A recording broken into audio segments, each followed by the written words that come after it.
Oh, yeah. But we're bringing our own boats. We're bringing our own river gear, all the stoves and all the units and all that. It's mostly food and beer. But it is shocking the amount of like cases of beer piled up at Lee's Ferry. Yeah. People bring the most hilarious things down the trip. We bring like bags of costumes and, just totally unnecessary things.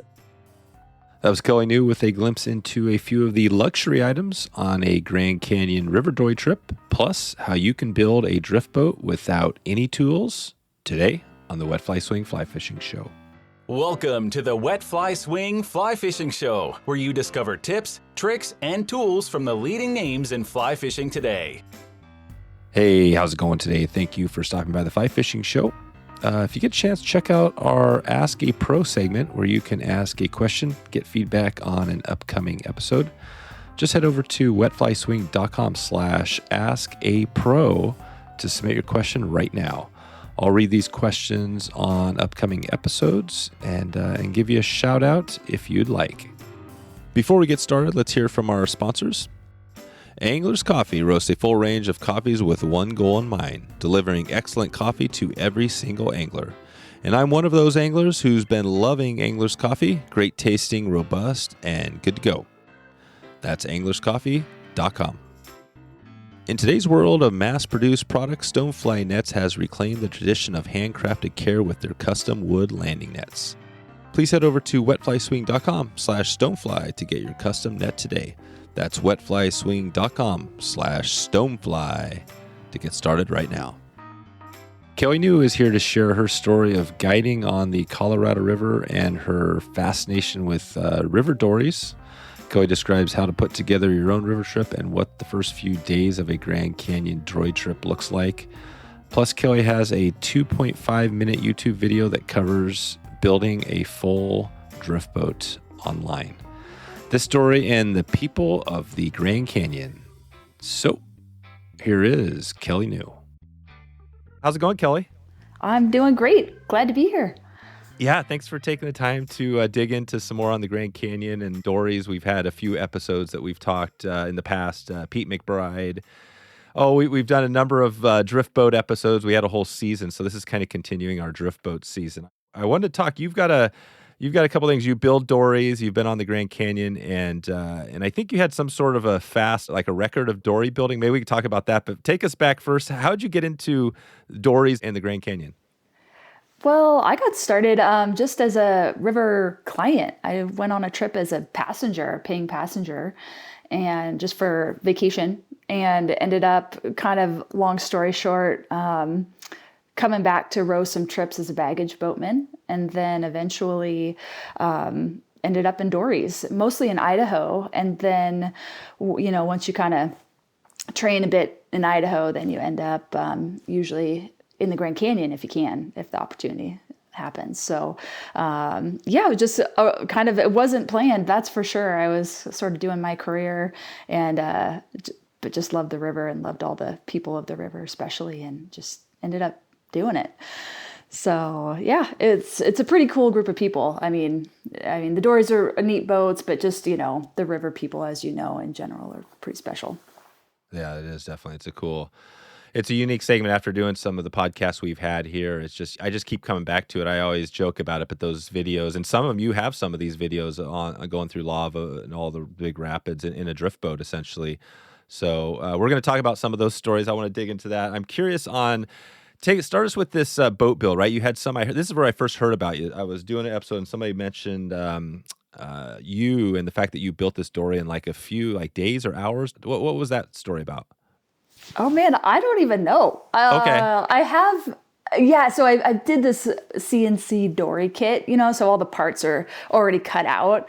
So in theory, it takes, a few days to put the thing together. But I don't know. It might have been just the YouTube. Yeah, maybe. You got a couple fast. Yeah, the video makes it look really fast. Yeah. Well, and it is cool when you look at that video, because you've got one of them you've got like the bottom, and then you strap on the sides with plastic zip ties, and then everything's zip tied. Describe that. What is that? Because I thought building a wooden boat was really hard, but you make it look kind of easy.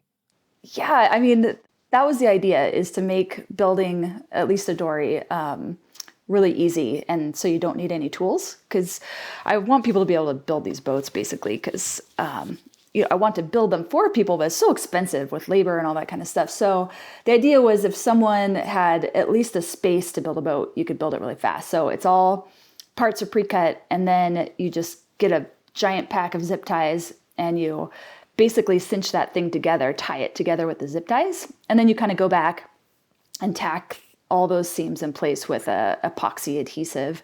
And then you fiberglass the thing and and then you fiberglass it. Ready to go. Yes, it's fiberglassed. So basically, once you put the fiberglass, now you've got a fully fiberglass, 100% on the outside of the boat. The inside's all wood. So that's it. There's literally no. Well, are you screwing it together too? No screws. It's just held together with glue. Wow. And then once that's all cured, then you cut out the zip ties. Gotcha. And but like it's kind of a boat building term that doesn't necessarily make sense, but it's called stitch and glue. Yeah, stitch and glue. And so you basically stitch it together, glue it, take out the stitches, and you got a boat. That's cool. Yeah, we had Jason Cajune was on a while back. He's got those beautiful like Montana wooden boats, which essentially I think are the stitch and glue, right, or some form of that. I think so. I think that's how he builds them. Yeah, those boats are gorgeous. Yeah, crazy. Oh, they're so cool. Yeah. I mean, everything on those boats is just so detailed and just well cared for, well thought out. Oh yeah, I love those boats. Well, and your thing, I mean, that's what's cool about yours. So you've got this thing, you've got going these packages, and it sounds like you're just making it easy for the normal person to get into it. I mean, how easy is it? So you have these kits coming out. I think maybe they'll be out when this podcast goes live. But talk about that kit and how that works. Yeah, so you just buy all the plywood boat parts basically, and the epoxy and all that kind of stuff. And so you need a space to build it in. But then all you need for tools really are pliers and scissors and maybe a rasp or something like that. You glue all the parts together, and then you have your hull, and then you have all of the decking and all the hatches and all that kind of stuff. And then you would be responsible for getting a gunnel on the boat, or I could help with that too. But essentially it's just to try to make it a little bit cheaper, faster, easier for people to build boats.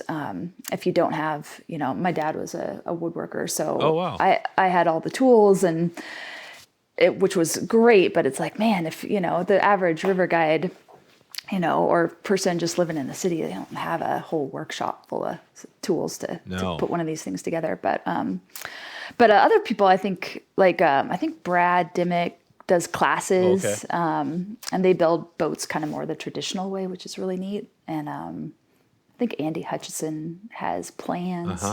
So there's all kinds of ways to build these things. This is just sort of the IKEA way. Yeah, no, this is great. I love it. I love it. So I've just tried to get my mind around it. So yeah. So do you actually send these, like the wood, or does the person have to go buy the plywood and cut it out? Yeah, that's the idea, is that it comes, all the plywood parts are already cut out, and those, you get a giant crate full of boat parts. Oh, wow. Yeah, you deliver a boat parts. Yeah, and they're all labeled, and it's just like, put A to B, tied together, put C with D, and, and then yahoo, you got a boat. Yeah. So that's crazy. So, and this thing is, I know it's not out yet, but is this how good of a chance is there that this will be out next year? I'm working on it. The idea is that a friend of mine has built one. So I've built a prototype, and now the second one's been built. So everything's ready to go. I'm just trying to figure out a way to make it cheaper. Yeah. That is the question, right? Because you've got wood, you're going to be buying the wood, and shipping isn't going to be cheap. You're shipping a boat. That's the thing that kind of makes it like, oh, darn. That takes a big chunk out of it. So I'm kind of thinking maybe just selling the CNC files to people, so they can just find a local CNC shop and just have the boat parts cut out near home. What is CNC? So that's like a computerized cutter, like if you know what like a router is? It's like a little cutting tool that spins. Gotcha. And so basically you just stick a robot on that router, and then you just give these plans to the robot, and it just cuts them out for you. That's perfect. And so it's cool thing is it's really accurate. You could build a very, perfect hull that way. But it's, it costs some money to, have a robot cut it out for you instead of doing it yourself. So, but the pro is that you get a boat that's really, accurate, basically. Like, if you get it wrong, you're like, oh, my boat just turns to the left all the time. Yeah. So you don't want to do that. It's, if you're not like a boat builder, there's a lot of little things that you got to kind of know. Gotcha. So this kind of cuts out the needing to, study. This is cool. Well, the cheater's way. Exactly. Yeah. Maybe we'll dig into a little more on the boat building as we go here. And so and also on Instagram, Zip Dories, right? You're on Instagram. Yeah, I think that's my Instagram is Zip Dories. So Yeah, it is. It's coming out. It's around. Like if someone wants a kit, I can get them one. But Oh, good. Okay. yeah. I think there might be some interest. I mean, I definitely am interested in it, and I think it sounds like a really cool idea. And probably, maybe even if you don't figure out the shipping, if somebody's out, I think you're in the Northwest, somebody could grab a trailer and drive up. Yeah, grab for it sure. from you, right? Yeah, they can just come get it. Yeah, that's the cheapest way to do it.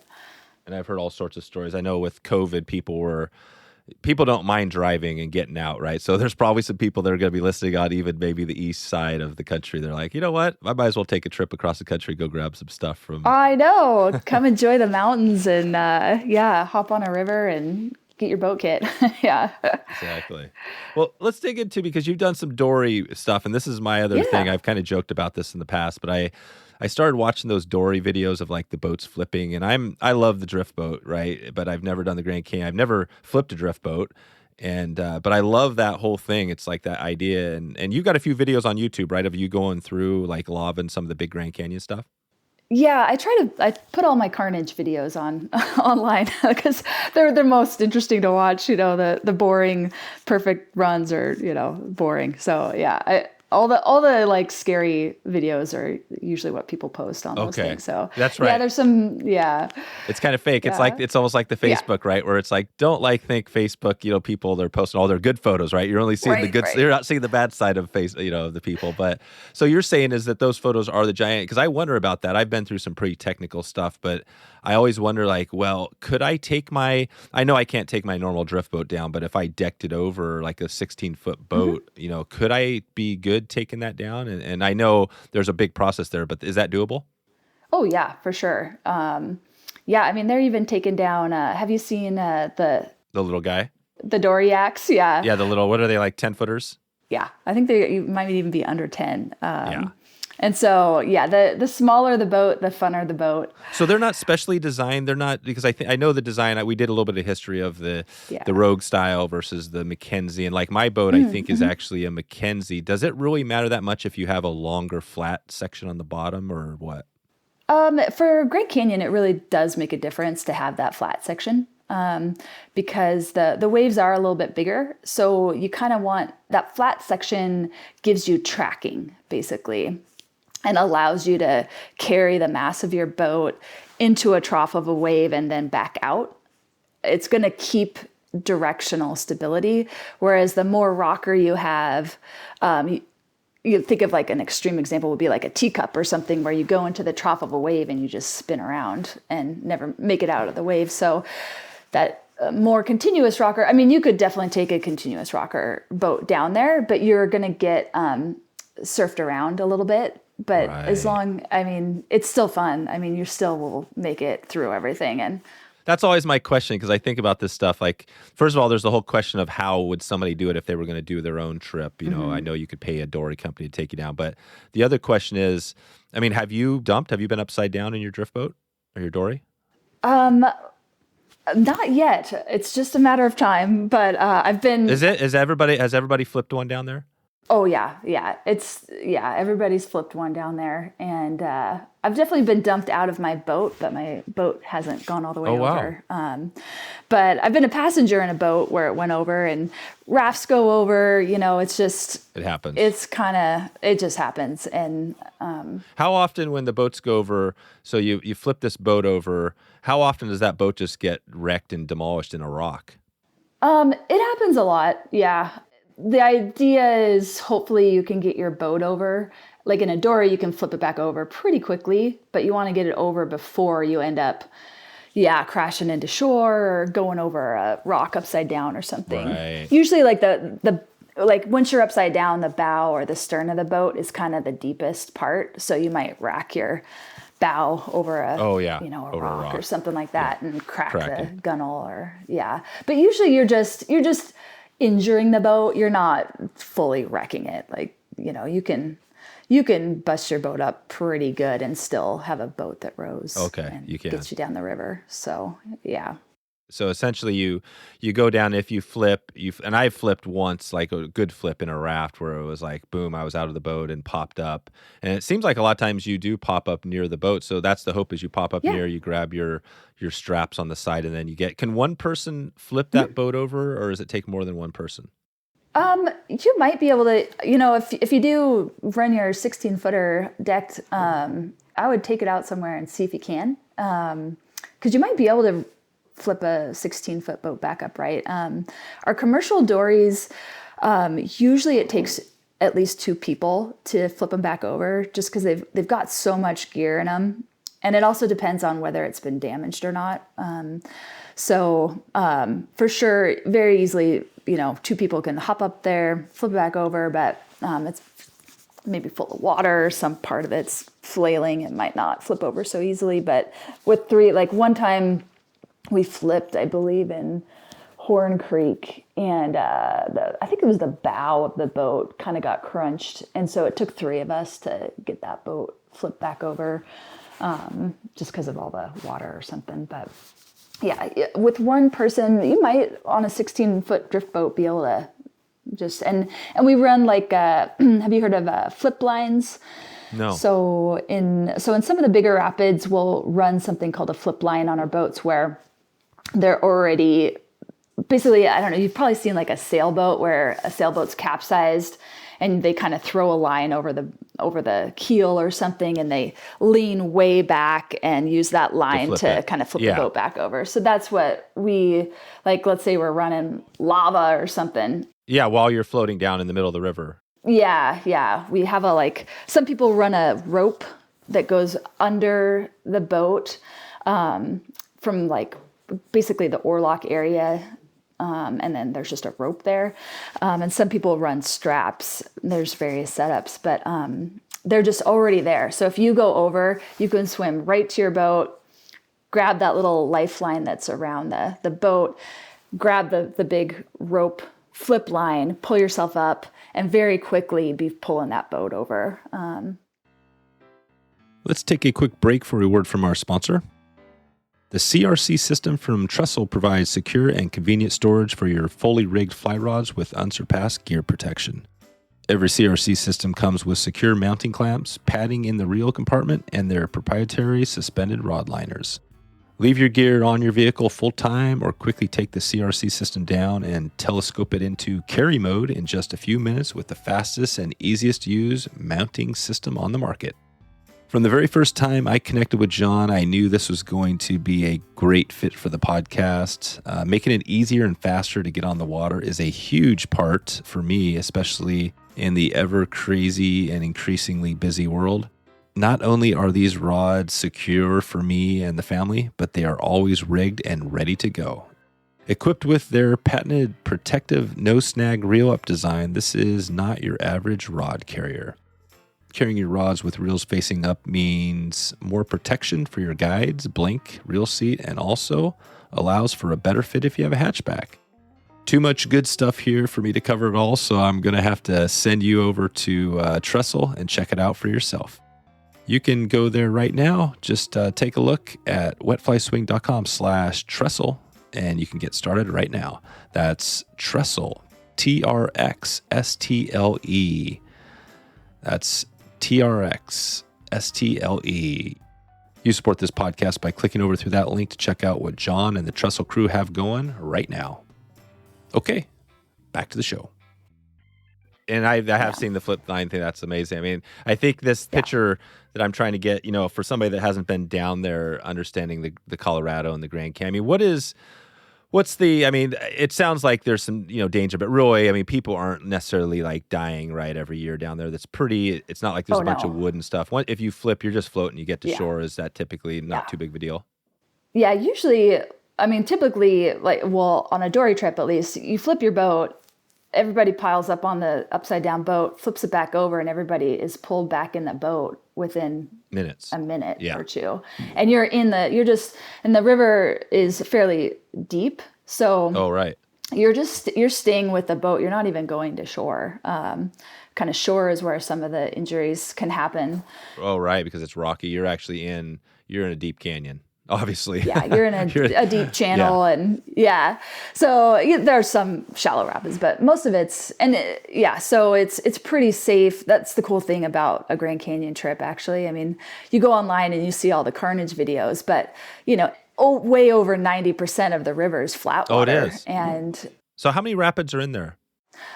that's a good question. I have no idea. There's a lot of rapids, a lot. Like big one, like lava. There's only like 8, right, or 10 of those huge. Yeah, there's only a handful of the big ones that you kind of worry about a little bit. But there's lots of little riffles. And I mean, people have swum the entire canyon, that's right. Like you don't even need a boat, you just go down on a Paco pad, There you go. Wow. So the cool thing about it is that it's, in the water, the white water and stuff, when you go scout a rapid, it's really big and loud and kind of intimidating looking.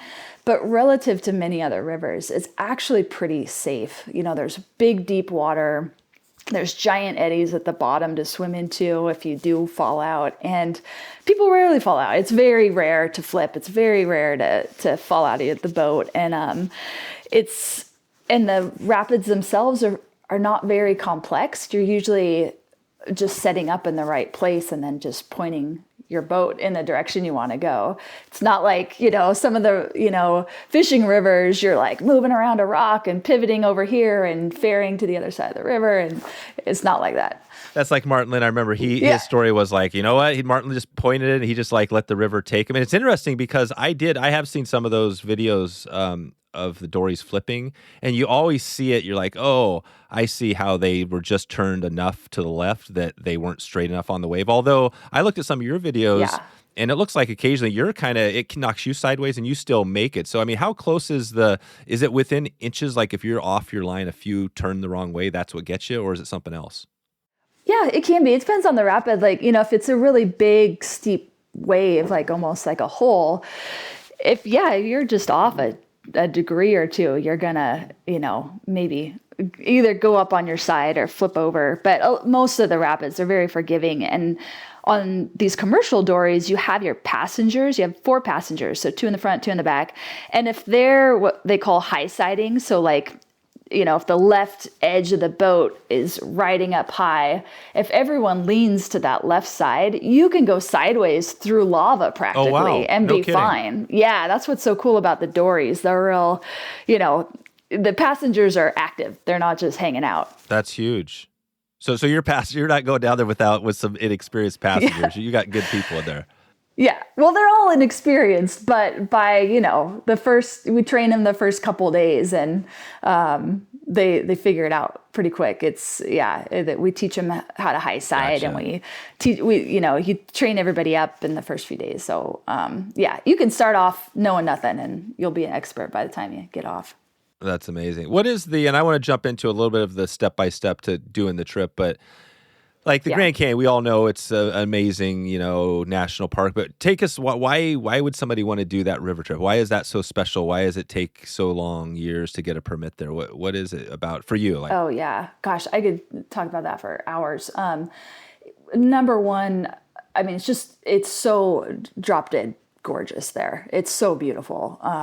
It's just like almost, I don't even have words. Just the lighting and the canyons and everything. Oh yeah. Yeah, and like each day you're dropping into a different geological layer. Oh, wow. So like, one day you're in like this, red Supai sandstone. It's all smooth and water fluted and red. Everything's red or something, and then the next day you're in the like Tapete sandstone and it's these beautiful tan colors, and like you just feel like you're in some psychedelic wonderland every day. It's so cool. Wow. And you have a geologist on board that's telling you all about the history and dinosaurs and stuff. And... Oh, totally. Yeah, all the guides. That's the cool thing about a commercial trip is they kind of fill you in on, the geology and stuff. Would you recommend if somebody's getting into that, would it be, I would love doing this thing on my own, but would it be better just to do this dory trip to go with, I'm not sure who the company is, but is that the better way to do it for your first time? Yeah. I mean, that's the way I did it the first time. I was a passenger on a commercial trip, and I was just in awe of the guides and how much they knew and how much they knew the river. It'd be hard for you probably because you'd want to row. I know, that's my struggle. But you might be it might be worth it just for all the information, and they could teach you how to row all the rapids and all that to stuff. do everything. That's what I would want. I think and again, I'm kind of brainstorming as we go here, but I'm thinking, tell me about this. This is what I'm really curious about. I've got 2 kids, 2 girls. They're amazing. They're totally outdoors and stuff. I mean, is 9 and 7 too young? 10 and 8? Oh no, they're good. I think that age is amazing. Really? What if they dump and they're swimming? Yeah. You'd want to prepare them for that. I think commercial trips. So kids go down, 7 and 9-year-old kids go down there. They go down. I think 7's the cutoff for commercial trips. But I think if you're doing it yourself, you can do whatever you want. But I don't know. That's the problem with me is that I love rowing and stuff, but I would be like, you know what? Do I want to? I always worry just even on the smaller stuff, taking the kids to the Deschutes. I mean, it was only a couple of years I took them down. I was like, well, do I want to take them through, White Horse and stuff like that? Because, I mean, I imagine just like, okay, it's likely I'm not going to flip. But if I do, are they going to be okay if they're swimming on their own? And I worry about that. Right. I would say it's a good thing to worry about. Yeah. You'd get them the biggest, giantest, or, most flotation life jacket that they make. Exactly. And we teach them, like if you really want them to go do this thing, they absolutely can do it. It just takes a little, extra care and just making sure they're comfortable. It's a long trip. Yeah, 2 weeks. It's 14 to 18 days. Yeah. But kids usually love it. So you can't do it any less than 14?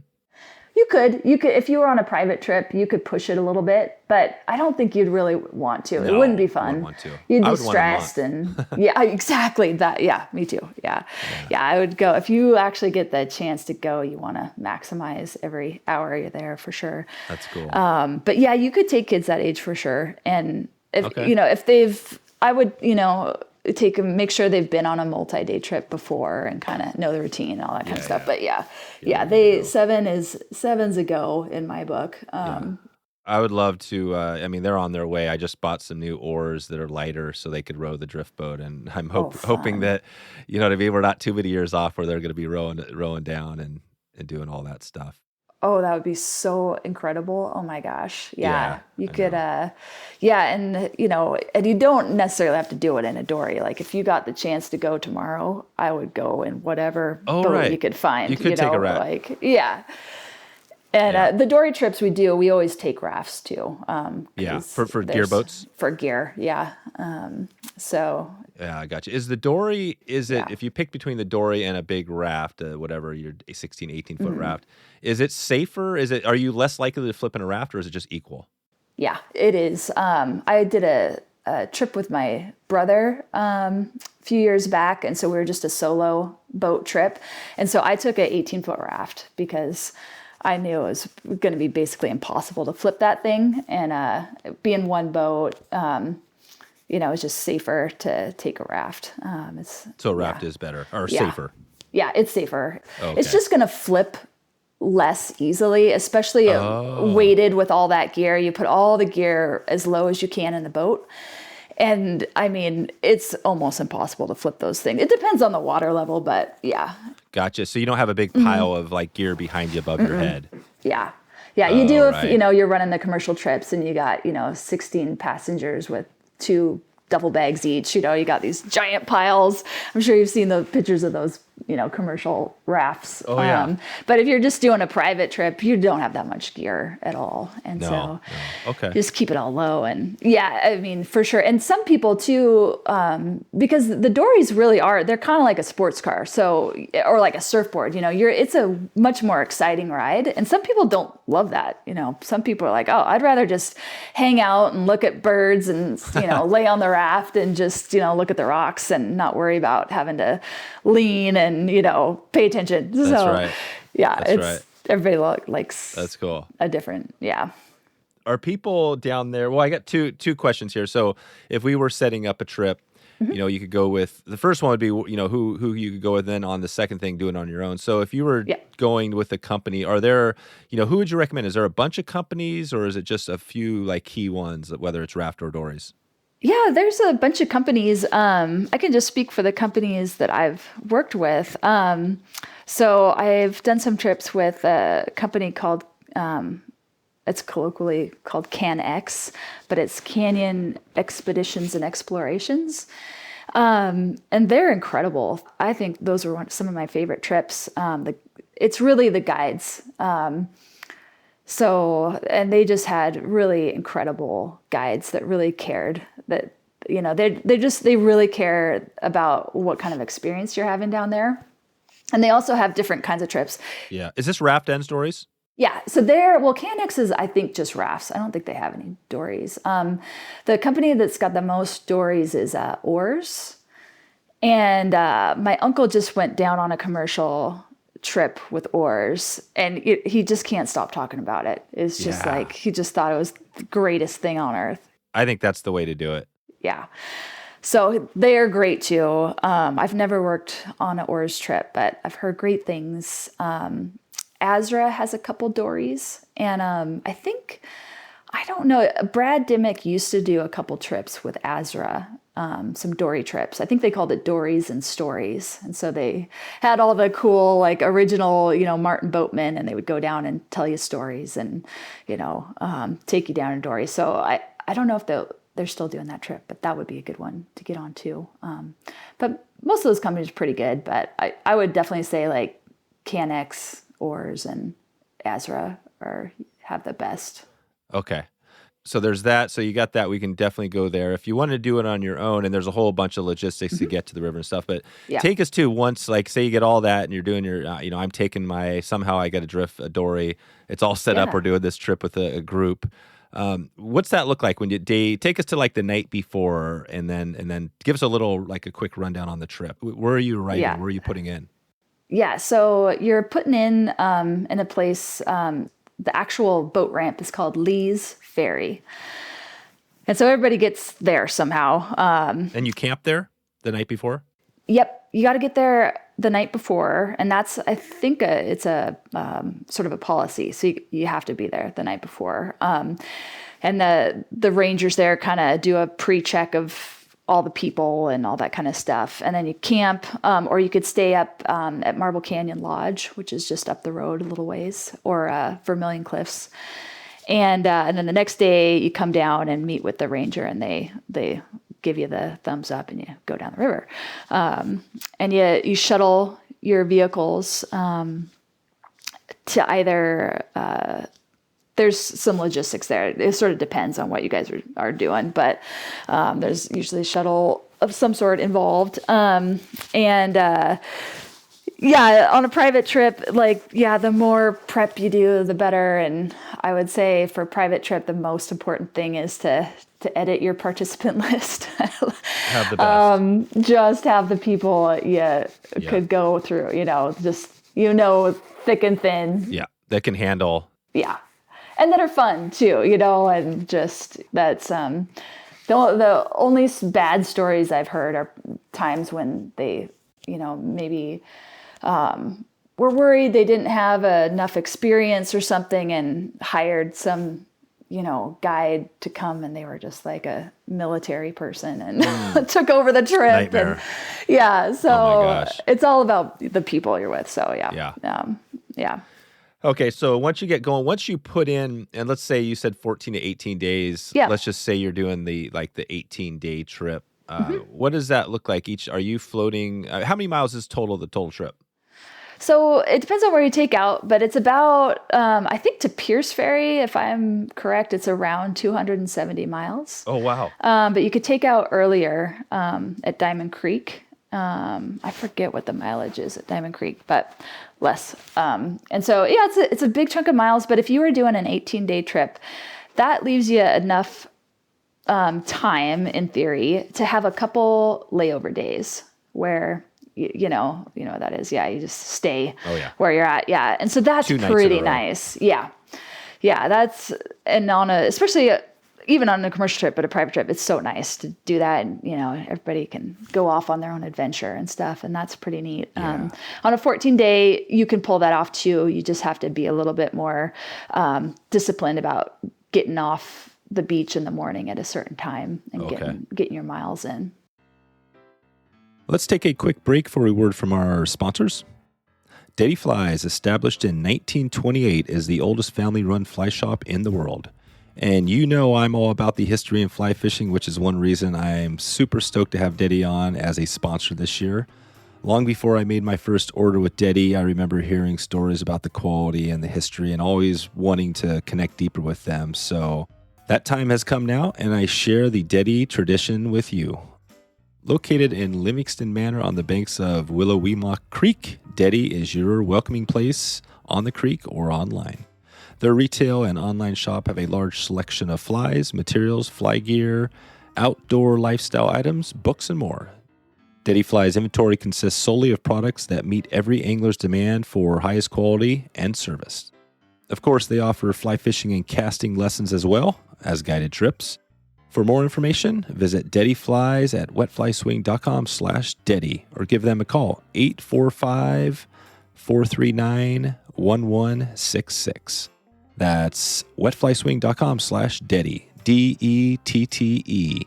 You support this podcast by clicking over through that link to Dette. Okay, let's get back to the show.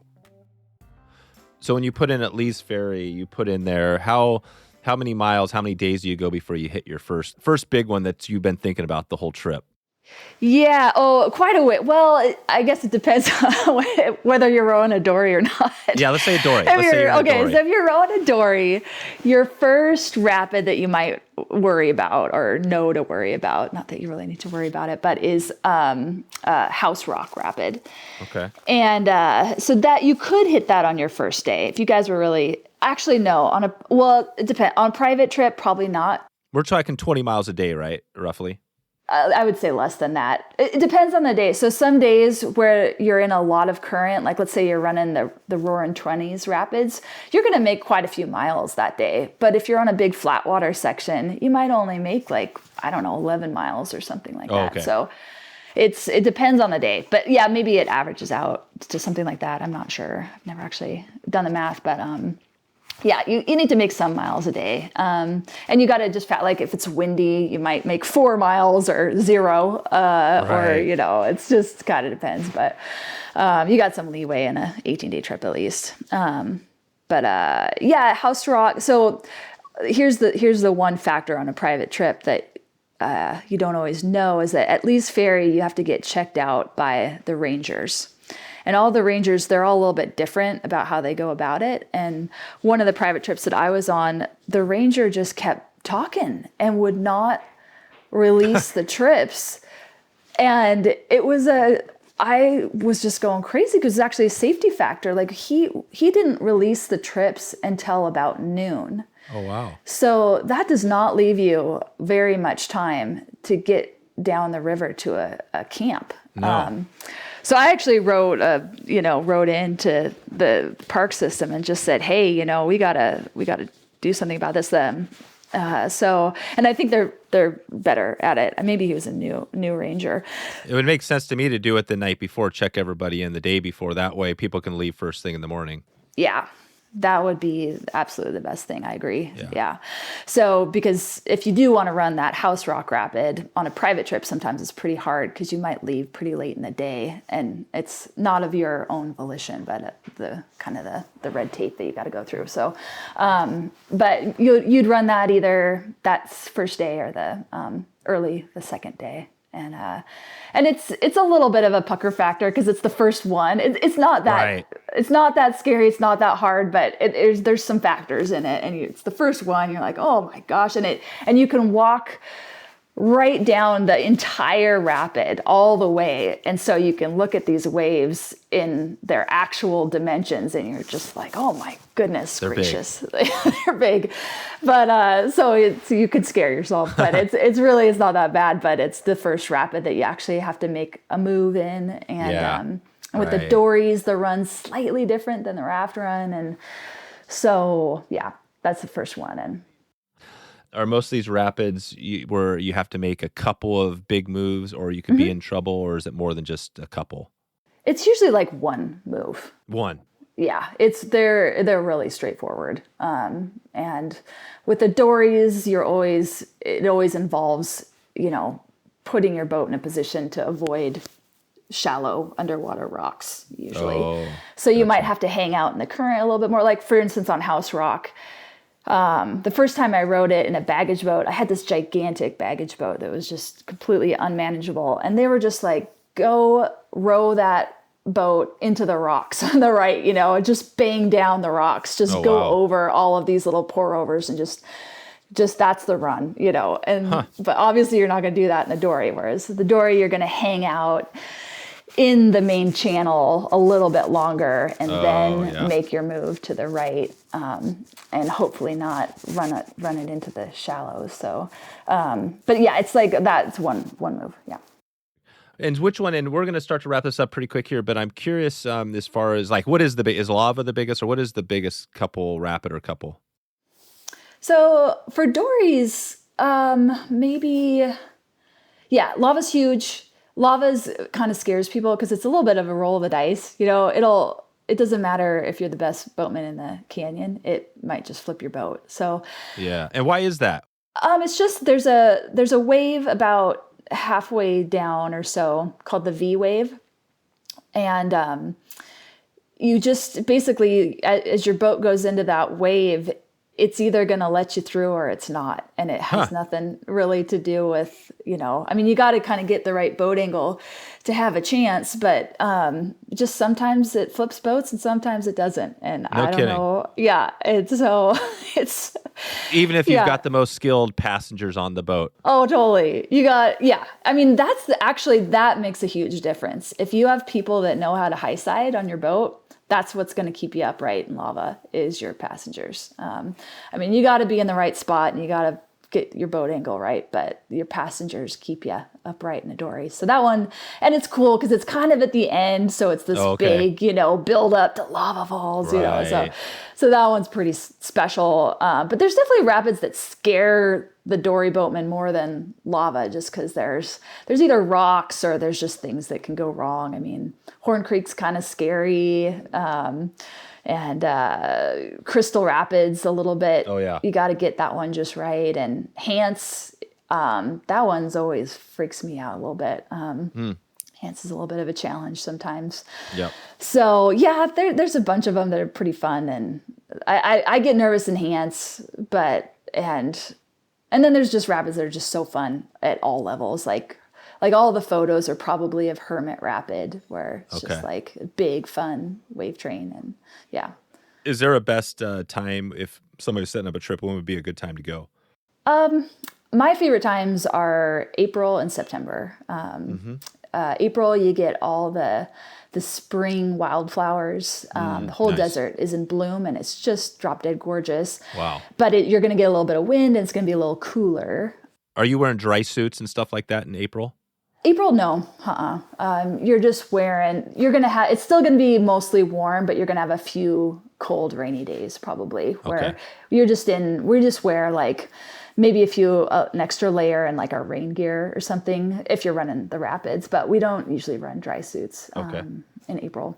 Yep. But you could, bring it for sure. And then September is just beautiful because it's just ideal temperatures. Usually it's still quite warm, but it's past the monsoon season, so it's less rainy.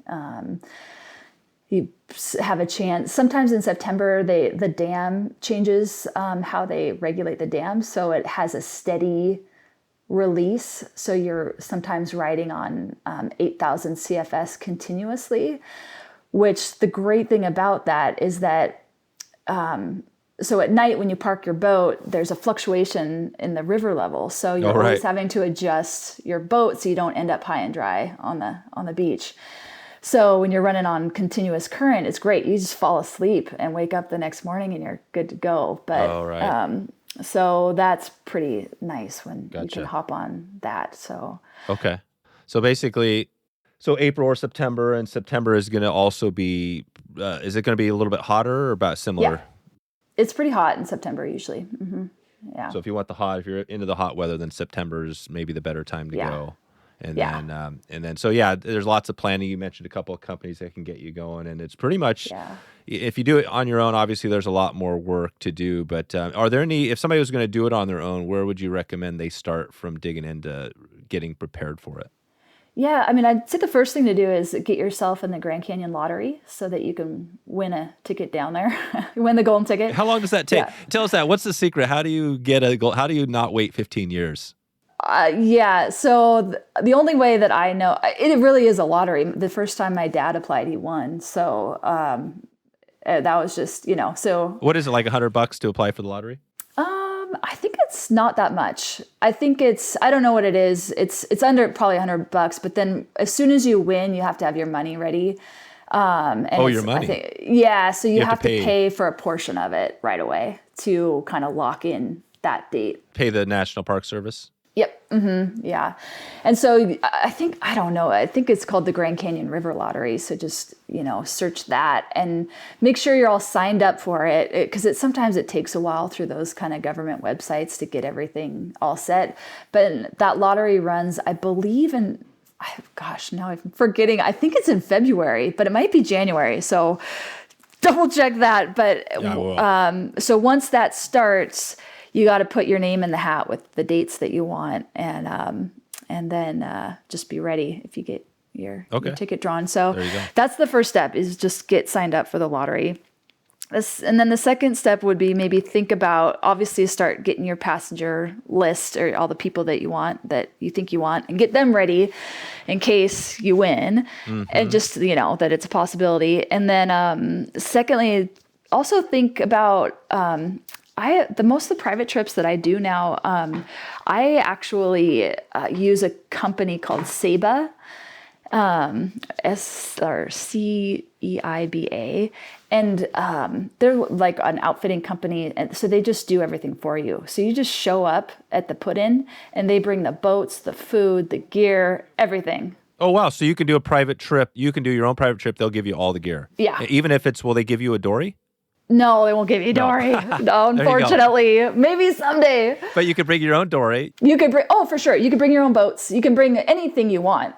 They'll just bring whatever else you need. And that's cool. That's it. That's the resource we were looking for. So that one will Ceiba. Get you dialed in. If you want to do your own, get your trip, call Ceiba.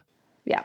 And there's a bunch of other companies that do it. I've just had the best luck with them. They've just done a better job than other companies just for our trips, but there's other companies that do a great job too. Okay, so, cool. But really, there's not a huge cost difference. By the time, you add it all up, it's about, it's a little bit more to have a company like that do it, but not by much. What is that? So is this roughly like if you're to do a Grand Canyon trip, whether you pay a company, what are we looking at just roughly price-wise?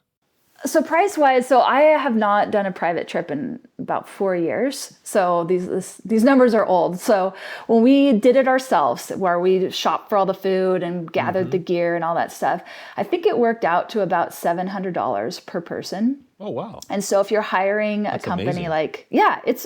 But we're bringing our own boats, we're bringing our own river gear, all the stoves and all the units and all that. It's mostly food and beer. Yeah, exactly. But So you can take beer. So there's room for beer. Oh yeah.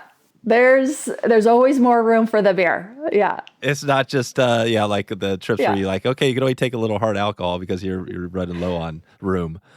It is shocking the amount of like cases of beer piled up at Lee's Ferry. That's hilarious. Yeah. People bring the most hilarious things down the trip. We bring like bags of costumes and, just totally unnecessary things. That's cool. So I always think of this thing like, what's your, when you're hiking, you can bring one, your one luxury item. But this is not like that. You got plenty of room. You're bringing the kitchen sink for sure on these trips. Yeah. I would say, bring it, it's crazy what you can pack into these dories and 18-foot rafts for sure. If you're bringing your little 16-footer, you're not going to want to pack it that full, but you'll have a baggage boat. So, so these let's see. So costs. I think Ceiba was like $1,000 a person, maybe. Oh wow. So, but that's like all the gear. I mean, it may be different now because quite a few years things have changed. Yeah, it could be. But like a commercial dory trip, you're going to pay, you're having the guides and everything. But I mean, it's going to be at least $4,000 probably per person to go on a commercial dory trip. Yeah. So if you got a family, it's going to cost you $15,000 or something like that. Yeah. At least. Yeah. I mean, I would say it's worth it. I mean, it was the best money when I went, I'd never spent that much money on a trip. I think our trip, it was a long time ago, but I think it was about $2,000 when I went. And I just thought, oh my gosh, like I've never spent this much money on, luxury ever in my life. And it was the best money I'd ever spent. It changed my life. So that sounds, 4,000 is like, that's your, really when you think of, I always think fly fishing, obviously a lot of people here are fly fishermen and women. And, you go to these trips out there, these lodges or whatever. 4,000 is a good price. Some of those are really? 10,000 Yeah. or more. Yeah. It's spendy. Oof, yeah. Well, if you do the lodges, I'm more on the DIY. DIY. I like the DIY stuff, but yeah. Yeah. Yeah, if you do DIY on the canyon, it's probably going to be in I would think about $1,000 range per person. Okay, cool. So, and that's probably including the park fees and all that kind of stuff. We've left a lot on the table here, but maybe we could save this, get you on again down the line to dig more into the trip. I'm just curious as we kind of wrap this up. You've heard a lot of stories. You want to leave us with one story? Maybe it's your own, or maybe it's one you hear of. I don't know if it's Linton or one of those. Is there a good one that? Yeah. Well, since we're talking about private trips, I'll give you a private trip story. So I was on a private trip with a bunch of guides. And so when you go down the canyon, you're kind of always, you're going to launch with maybe 2 or 3 other trips. So you're going to always kind of see the same group here and there. Gotcha. You kind of overlap. One day you'll pass them, one day they'll pass you, and you just kind of see them. And so there was another group that launched with us, and it was a DIY trip from Montana. And it was a bunch of guys that had gone to college together, and they were now like in their 50s. And they were like the nicest, coolest people. And they all each had their own boat. And, and it was just a smorgasbord of gear and boats. And like every day we saw them, and like something had happened, like they'd have like a bandage around their head or something. Oh, wow. And they're like, oh yeah, we lost Frank in that last rabbit. He, hit his head. Oh, he's fine though. He's fine. And every day there was just absolute carnage, but they were having the best time of their lives. Wow. They actually lost a boat. Oh, wow. They ran out of oars. We had to loan them an oar because they had lost so many oars, and you take 2 spares. So, it was just, when we saw them, they were like bandaged up. They had arms and slings, and they were in heaven. They were so happy. Yeah. So there you go. Perfect. Like, yeah. You can't, if you get the chance to go, you just go. Like, there you go. Ideally in a dory, but man, if it's got to be on a Paco pad, go on a Paco pad. Like, go on a Paco pad, go on whatever you have. This is cool. Nice. All right. Well, anything you mentioned the zip dory? Anything you want to give a heads up on the next kind of year you have coming that people? This podcast is going to be out there for a while. So anything new coming up for you? I'm just kind of working on that boat kit, and it's not really a product yet, but if people are interested, I'm happy to try to figure out a way to get them a kit or get them some CNC files so that they can build their own boat. But I'd say, just build boats and go down the river. And and I'm not, obviously the only boat builder. Brad Dimock's building them and Andy's building them. And yeah, so there's lots of options there. But yeah, for your boat, I would say, man, deck that boat over and I'm happy to help you. And Exactly. Maybe we can talk more about that. This old thing, I would love to have you, if you had time to just to look at it and be like, is this thing even worth putting decking over? Because like, again, and I probably want to maybe surround it in fiberglass as well, right? Yeah, it kind of depends on the shape of the wood, what kind of it's in. But yeah, we could kind of play with the costs and see. Sometimes it's just faster and easier to just build a new one. But build a new boat. Oh, right. Yeah, right. But it depends on what shape the boat's in and stuff. But yeah, you send me some photos and we can kind of brainstorm it. Yeah. I'll do that. Yeah, I'll send you some pics and you can take a look and we'll go from there. And Kelly, we'll definitely. I would love to talk more about the boat building. You know, we kind of touched on the surface of that and some of the stuff, but I'll put some videos in the show notes and things like that. Anything else before we get out of here? You want to leave off? Any words of advice on the canyon? No, just thanks for having me and fun talking to you and fun to get psyched on the river during the wintertime here as we chat. So just thanks for having me. All right, Kelly, we'll check in with you soon and let you know when this thing goes live. Okay, sounds good. All right, thanks, Dave. So there you go. If you want to find all the show notes, all links, everything else we covered today, head over to wetflyswing.com/278. That is 278. Please subscribe if you get a chance to this show. You can do that very easily by going to wetflyswing.com/subscribe. And before we head out of here, I wanted to give you a heads up. We have a superstar, super cool dude, super cool episode this Tuesday. Tim Flagler, the guy behind the massive YouTube fly tying channel, video production. We get in a bunch of great stuff in this one, including his background and how he put together such amazing, high-quality videos. Click subscribe right now in whatever app you're using. If it's Apple Podcasts, the upper right corner, that little plus sign, follow, and you'll get updated when this big episode goes live. Plus, Tim shares some of his top flies and top videos. Gives us a little list there that you're going to love. Some flies and tips, mostly the tips that I think you're going to love. So check it out. That's all I have for you today. Hope you enjoyed the show. Looking forward to catching up with you soon. Maybe see you online, maybe on the river. Thanks for listening to the Wet Fly Swing Fly Fishing Show. For notes and links from this episode, visit wetflyswing.com.